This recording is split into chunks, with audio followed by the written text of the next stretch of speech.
video we will discuss about primary teaching. Introduction to primary teaching. Primary teaching is an immensely complicated profession. It involves the interplay of so many elements, including interpersonal, intellectual, physical, spiritual, even aesthetic dimensions. Some interpret primary teaching to be a scientific in orientation, involving the selection of the best ways to deliver material to young minds. Others stress its artistic side and place emphasis on the field or style of teaching. Therefore, let's see what is this thing called primary teaching? Science of teaching. Some educational researchers argue that it is possible to create a science of teaching. They believe that it is possible to study teaching by comparing the results of different methods in terms of the outcomes they produce in children and thereby arrive at objective findings as to which teaching methods are effective in which context. Is teaching a craft? Teaching is essentially a craft, a set of difficult and complex techniques that can be picked up from or taught by skilled practitioners and that can be improved and perfected over years. Is teaching an art? Some educators view teaching as an art.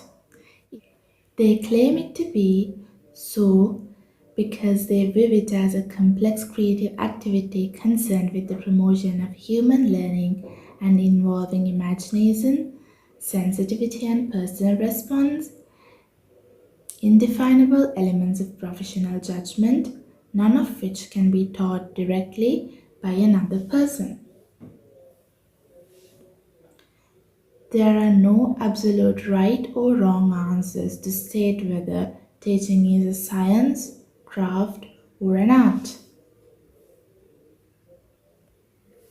According to editors of Learning to Teach in the Primary School, James Arthur and Teresa Kremin, activities involved in being a primary teacher are divided into three categories. These three categories are pre-active, enactive, and post-active. Outsiders' view on what teaching is. Teaching summons up an image of a teacher in front of a class describing, explaining, instructing, or demonstrating something to his or her pupils. This type of teaching is known as enactive teaching or teaching in action. What are the characteristics of enactive teaching? It includes the full frontal interaction of teachers and children. Enactive teaching doesn't only take place in classrooms, it occurs in the halls, in the school playgrounds, and on school trips. We must also remember that enactive teaching does not always involve direct interaction with a class of children. The teacher may be teaching individuals or groups, or may be setting up activities where the children learn for themselves. Now let's see what pre-active teaching is. Before an active stage begins, the teacher engages in a pre-active stage. Characteristics of pre-active stage. Preparation and planning for children's learning, the organization of the classroom, the collection and organization of teaching resources, the management of visits or activities outside the classroom, the briefing of other adults who work with the children. Now let's see what post-active teaching is.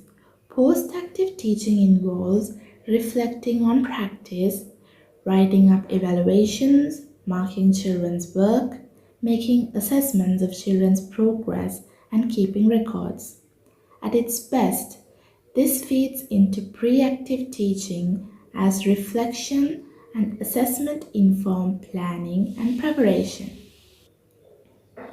Inactive teaching requires a large input of reactive teaching if it is to be successful. It needs to be followed up by a considerable amount of post-active activities to ensure a professional cycle of planning, teaching, assessment, reflection, and so on. This diagram shows the pre-active, inactive, and post-active cycle.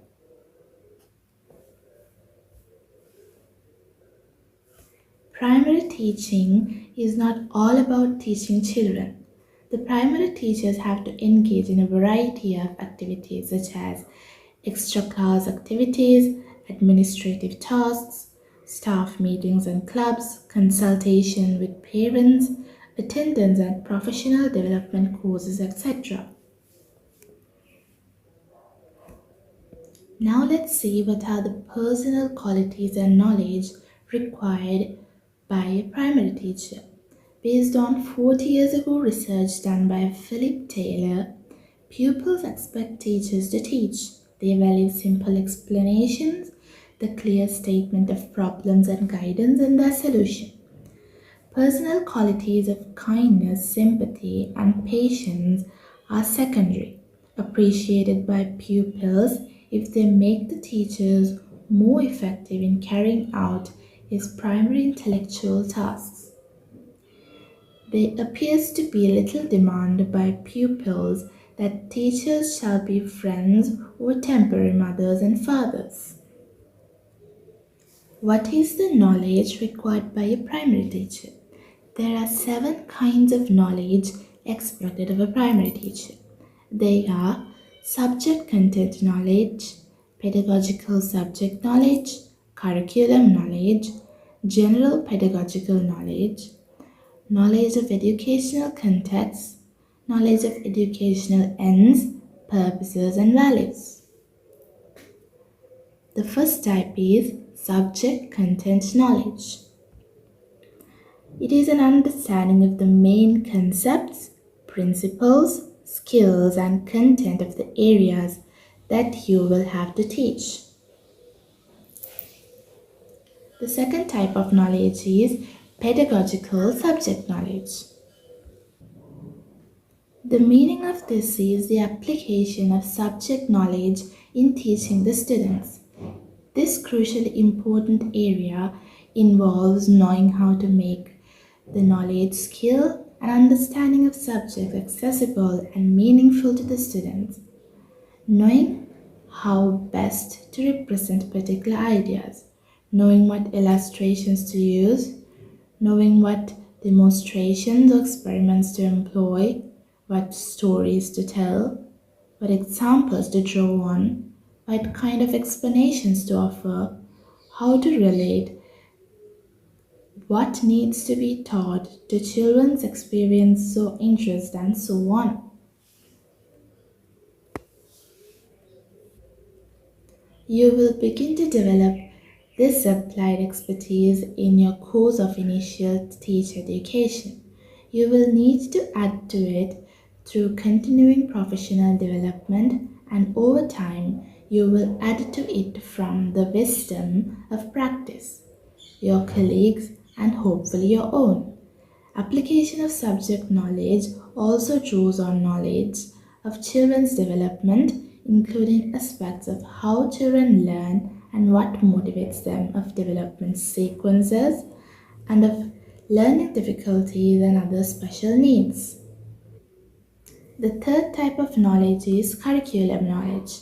This refers to the knowledge of national curriculum requirements, national strategies, and project material of policies, guidelines and schemes of work, the range of published materials and sources available as tools of the trade to help you teach your class. You cannot be expected to keep up to date of development in every area, but you can be expected to know to whom to turn for advice and to give advice in turn in any area of the curriculum where you act as a coordinator. The fourth type is general pedagogical knowledge. This knowledge includes teaching strategies, techniques, classroom management, and organization. Fifth type is knowledge of educational context. This knowledge is ranging from working of small groups and the ways in which schools are organized, run, financed, and governed to the characteristics of communities and cultures. The sixth type is knowledge of educational ends, purposes, and values. What is the purpose of primary teaching? Over the period of time, primary teaching has served a variety of purposes, although the relative importance of these has changed from time to time. As a primary teacher, you will play a part in fulfilling the current purposes designed by the Educational Ministry to be fulfilled. You will need to form your own view of their relative importance and decide how best to fulfill them or possibly challenge aspects of them.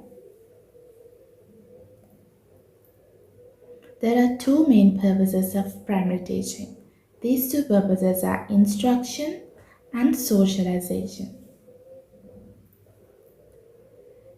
Instruction. There are different types of instructions. The first type of instruction is procedural knowledge. It is helping children to acquire and use information. For example, learning and applying the four rules of number, learning how to spell, learning facts in science or history. The second type of instruction is conceptual knowledge. It is helping children to understand ideas and principles. For example, learning how to conduct fair tests in science, learning the importance of chronology in history. The third type of instruction is skill acquisitions, helping children to acquire manipulative and other physical skills such as cutting, handwriting, or gymnastics. Helping children to acquire complex skills such as reading is also an example of skill acquisitions. The fourth type of instruction is metacognitive knowledge. This is helping children to be more knowledgeable about how they learn and how they can improve their learning. Over time, the relative importance of these components has changed. In the 19th century, most emphasis was placed on procedural knowledge and skill acquisition, often of an elementary kind. The later half of the 20th century saw an increasing emphasis on conceptual knowledge and more advanced skill acquisitions. Currently, there is a growing interest in fostering metacognitive knowledge.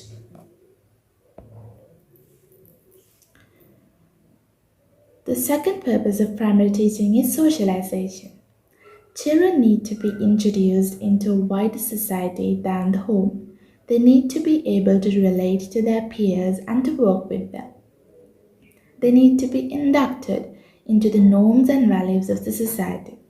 They need to be socialized into strange worlds of school, which operates very differently from most homes and involve a great deal of fundamental but often unacknowledged learning. As a teacher, especially if you're an early years teacher, you will be the most significant agent in children's socialization. This process has always been a major purpose of primary teaching, especially in the 19th century, when a large number of children entered formal education for the first time and had to be compelled to accept their place in society. It is still very significant today, partly as a result of our increasing complex, rich, multicultural society in which the values of tolerance and respect for others are so much needed and where they can be fostered and reinforced from the minute children enter school. Contemporary children need to find a place, a comfortable, affirming place in our society. Primary teaching needs to help them find it and make it their own. Teachers are concerned with children's welfare physical, mental, emotional, and social. Primary schools are the most accessible outposts of the welfare state as far as most parents and children are concerned. They are crucially important points of contact, especially for economically disadvantaged families. In the late 19th and early 20th centuries, primary teachers are particularly concerned for the children's physical well being. In very recent years, there has been a resurgence of concern about children's welfare.